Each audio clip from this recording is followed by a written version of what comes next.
क्या आपने कभी किसी ऐसी लड़की से प्यार किया है जो इस दुनिया की हो ही ना, जिसका हाथ बर्फ से भी ज्यादा ठंडा हो और जिसकी अपनी कोई परछाई तक ना हो? हिमाचल की वादियों में बसे एक छोटे से गांव में एक ऐसा ही खौफनाक सच छिपा है। एक फोटोग्राफर जो भूतों पर यकीन नहीं करता था, उसे एक ऐसी रूह से मोहब्बत हो गई जिसकी मुक्ति की कीमत उसकी अपनी जान थी। आज की कहानी सिर्फ एक हॉरर स्टोरी नहीं है, बल्कि एक ऐसा खौफनाक सफर है जिसे सुनकर आपकी रूह कांप जाएगी। इस कहानी का अंत ऐसा है जिसे देखने के बाद आप अपने आंसू नहीं रोक पाएंगे। इसलिए इस वीडियो को आखिरी सेकंड तक देखना, क्योंकि अंत में छुपा है इस पूरी कहानी का सबसे बड़ा और खौफनाक राज। आर्यन एक वाइल्ड लाइफ फोटोग्राफर था। उसे इंसानों की भीड़ से ज्यादा जंगलों की खामोशी पसंद थी। इसी खामोशी की तलाश में वो हिमाचल के एक सुदूर और गुमनाम गांव श्यामा घाटी पहुंचा। इस गांव के बारे में मशहूर था कि यहाँ सदियों पुरानी एक हवेली है जिसे लोग शापित मानते थे। गांव वाले सूरज ढलते ही अपने घरों में दुबक जाते थे। आर्यन इन सब बातों को अंधविश्वास मानता था। उसने जानबूझकर गांव के किनारे बनी उसी पुरानी हवेली के ठीक पास अपना टेंट लगा लिया। पहली रात, जब पूरा जंगल कोहरे की सफेद चादर में लिपटा हुआ था, आर्यन अपने कैमरे के लेंस साफ कर रहा था। तभी उसे हवेली की टूटी हुई बालकनी में एक साया दिखा। उसने कैमरे का जूम बढ़ाया। वहां एक बेहद खूबसूरत लड़की खड़ी थी। उसने सफेद रंग का पुराना कश्मीरी सूट पहना था। हवा में उसके लंबे काले बाल उड़ रहे थे। आर्यन उसकी खूबसूरती देखकर सब कुछ भूल गया। उसने तुरंत कुछ तस्वीरें खींची। जैसे ही उसने कैमरे से नजर हटाई, वह लड़की गायब हो चुकी थी। अगले दिन दोपहर में आर्यन जंगल की एक नदी के पास घूम रहा था। तभी उसे वही लड़की दिखाई दी। वो पानी में पत्थर फेंक रही थी। आर्यन उसके पास गया और झिझकते हुए बोला, हाय, मैं आर्यन। कल रात मैंने तुम्हें हवेली में देखा था। लड़की ने मुड़कर देखा। उसकी आंखें गहरी और भूरी थीं, जिनमें एक अजीब सी उदासी थी। उसने हल्की मुस्कान के साथ कहा, मेरा नाम रूही है। तुम यहाँ नए हो। तुम्हें इस हवेली के पास नहीं रुकना चाहिए। क्यों? क्या भूत प्रेत के डर से? आर्यन हंसा। मैं इन सब पर यकीन नहीं करता। रूही ने कोई जवाब नहीं दिया, बस आर्यन को देखती रही। उस दिन दोनों ने बहुत बातें की। रूही की बातें पुरानी दुनिया जैसी थी, लेकिन आर्यन को उसकी आवाज में एक अजीब सा सुकून मिल रहा था।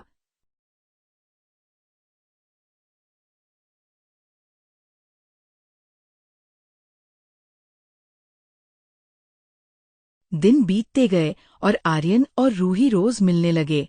दोनों के बीच एक अनकहा, गहरा रिश्ता बन चुका था। आर्यन रूही के प्यार में पूरी तरह डूब चुका था, लेकिन इस प्यार के साथ साथ कुछ बहुत अजीब घटनाएं भी घट रही थी, जिन पर आर्यन चाहकर भी ध्यान नहीं दे पा रहा था। जब भी आर्यन रूही का हाथ पकड़ता, उसका हाथ बर्फ की तरह ठंडा होता था।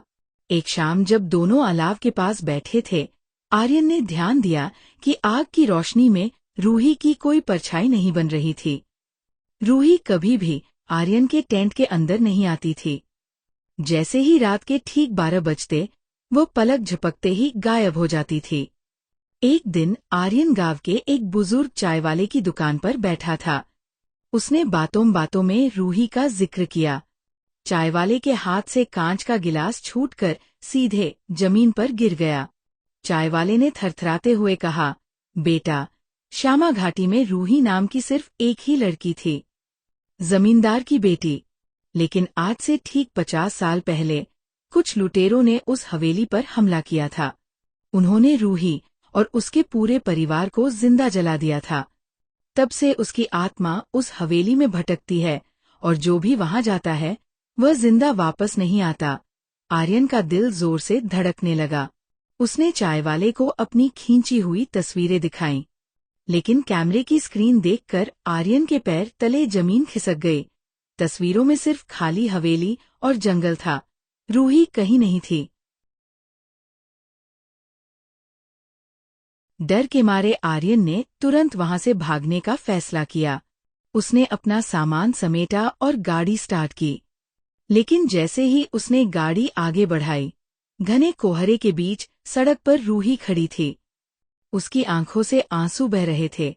आर्यन ने गाड़ी रोकी। रूही दौड़कर आई और गाड़ी की खिड़की से बोली, आर्यन, क्या तुम भी मुझसे डरकर भाग रहे हो? मेरा प्यार झूठा नहीं था।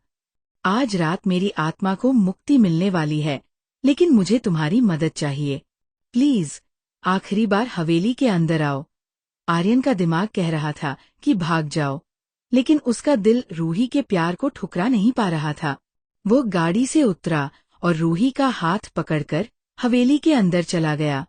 हवेली के अंदर कदम रखते ही दरवाजा अपने आप बंद हो गया। चारों तरफ सन्नाटा था और सिर्फ धूल और सड़न की बदबू आ रही थी। अचानक माहौल बदल गया। हवेली की दीवारें सुलगने लगीं। आर्यन को आग की लपटें दिखाई देने लगी और हवा में चीखें गूंजने लगी। उसने देखा कि रूही का खूबसूरत चेहरा धीरे धीरे जलते हुए कंकाल में बदल रहा था। रूही! आर्यन चिल्लाया और पीछे हटा। तभी हवेली के बीचों बीच जमींदार की एक बड़ी तस्वीर के पीछे से एक और भयानक साया निकला। वह एक काले जादूगर की रूह थी, जिसने रूही की आत्मा को वहां कैद कर रखा था। काला साया आर्यन की तरफ बढ़ा। इस लड़की की मुक्ति के लिए एक मासूम की बलि चाहिए थी। आज 50 साल बाद मुझे वो बलि मिल गई। रूही की आत्मा ने तड़पते हुए आर्यन को देखा। उसने आर्यन से कहा था कि उसे मदद चाहिए, लेकिन उसे नहीं पता था कि उसकी मुक्ति की कीमत आर्यन की जान होगी। रूही का प्यार सच्चा था। वह आर्यन को मरते हुए नहीं देख सकती थी। जैसे ही उस भयानक साए ने आर्यन का गला घोंटने के लिए हाथ बढ़ाया, रूही की आत्मा बीच में आ गई। उसने आर्यन के सामने एक ढाल बना ली। रूही ने चीखकर आर्यन से कहा, आर्यन, उस तस्वीर के नीचे एक तांबे का ताबीज गड़ा है, उसे उखाड़कर आग में फेंक दो। वही इस दुष्ट की ताकत है। आर्यन ने अपनी पूरी ताकत जुटाई, रेंगते हुए तस्वीर के पास पहुंचा और जमीन खोदकर उस ताबीज को निकाल लिया। ताबीज को हाथ में लेते ही आर्यन को ऐसा लगा जैसे उसका हाथ जल रहा हो। उसने बिना सोचे उस ताबीज को हवेली में लगी आग में फेंक दिया। एक जोरदार धमाका हुआ। वह काला साया दर्द से चीखते हुए धुएं में बदल गया। हवेली की जलती हुई दीवारें शांत हो गईं। सुबह की पहली किरण हवेली की टूटी हुई खिड़की से अंदर आ रही थी। सब कुछ सामान्य हो चुका था। रूही अब अपने असली, खूबसूरत रूप में आर्यन के सामने खड़ी थी। अब उसका शरीर बर्फ जैसा ठंडा नहीं था, बल्कि उसमें से एक दिव्य रोशनी निकल रही थी। वह मुस्कुरा रही थी और उसकी आंखों की उदासी गायब हो चुकी थी। वह आर्यन के करीब आई और उसके गाल को छुआ। इस बार आर्यन को डर नहीं, बल्कि एक अजीब सी गर्माहट महसूस हुई। रूही ने कहा, तुमने मुझे इस नरक से आजाद कर दिया, आर्यन। मेरा अधूरा प्यार अब मुकम्मल हो गया। अब मैं चैन से जा सकती हूँ। आर्यन की आंखों में आंसू थे। उसने कहा, क्या तुम रुक नहीं सकती? रूही ने सिर हिलाया। हम दो अलग दुनिया के हैं, आर्यन। लेकिन मेरा प्यार हमेशा इस जंगल की हवाओं में तुम्हारे साथ रहेगा। रूही का साया धीरे धीरे हवा में विलीन हो गया। आर्यन अकेला हवेली में खड़ा था। उसने अपने गले में देखा। वहां रूही के सूट का एक छोटा सा सफेद धागा अटका हुआ था। आर्यन श्यामा घाटी से वापस लौट आया, लेकिन उसने फिर कभी शादी नहीं की। वह जब भी किसी घने जंगल में जाता और ठंडी हवाएं चलती, तो वह मुस्कुरा देता, क्योंकि वह जानता था कि रूही आज भी उसके आसपास ही है। तो दोस्तों, आर्यन तो श्यामा घाटी से लौट आया, लेकिन क्या आप जानते हैं कि उस हवेली के पीछे के श्मशान में आज भी रात 12 बजे किसी के घुंघरू की आवाज आती है? अगली कहानी में हम चलेंगे उसी श्मशान के सफर पर और खोलेंगे उस चुड़ैल का राज जो राहगीरों को अपना शिकार बनाती है। अगर आप उस खौफनाक सफर को मिस नहीं करना चाहते, तो अभी सब्सक्राइब बटन पर क्लिक करें और नोटिफिकेशन बेल को ऑन कर लें। और हाँ, मुझे कमेंट में जरूर बताएं कि अगर आप आर्यन की जगह होते तो क्या रूही के प्यार के लिए अपनी जान दांव पर लगाते? मिलते हैं अगली रोंगटे खड़े कर देने वाली कहानी में। तब तक के लिए सावधान रहें।